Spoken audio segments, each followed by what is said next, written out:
हा आहे अजितदादांचं काटेवाडीचं घर, ही ती विहीर आहे, त्याच्याजवळ एक कोणाची तरी शेती आहे, त्या शेतीला हे एक बकरी मारून आणि पूजा करून हे 28 तारखेच्या आधीच तिथं टांगली होती. आता फक्त हाडं आणि काही थोड्या प्रमाणात मांस हे तिथं आहे. आम्हाला जी माहिती कळालेली आहे आणि त्याबद्दलचं आम्ही नमूद केलेलं आहे, बारामतीचा एक छोटा कुठला तरी नेता आहे जो खराताच्या सातत्याने संपर्कात होता आणि अजितदादांच्या जे काही पक्षातले प्रमुख जे नेते आहेत जे खराताच्या संपर्कात होते त्या लोकांबरोबर काही आर्थिक संबंध या छोट्या नेत्याचे आहेत. काटेवाडी हे जे घर आहे त्या घराचे जे काही आपल्याला पगार द्यावे लागतात, पेमेंट करावे लागतात, त्याच्यामध्ये हा छोटा नेता कुठेतरी इन्व्हॉल्ड आहे असं आम्हाला कळतंय.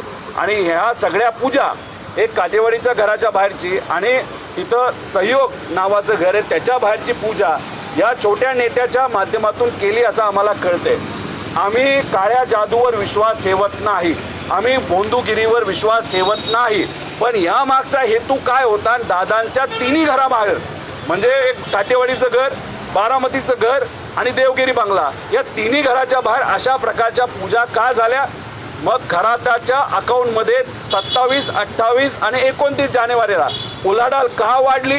आणि मग त्याच्याच बरोबर एक कुणीतरी व्यक्ती शेतकरी जेव्हा खराताला 27 का 26 जानेवारीला भेटला होता तेव्हा पवार परिवाराच्या प्रेमापोटी त्या शेतकऱ्याला पवार परिवाराबद्दल सगळं नीट होईल का असं विचारल्यानंतर खराताली त्या एका साध्या शेतकऱ्याला, ते सुद्धा द्राक्षाच्या शेतकऱ्याला असं सांगितलं असं आम्हाला कळालंय की पुढच्या काही दिवसामध्ये पवार परिवारावर फार मोठा आघात नाही तर अडचण होऊ शकते.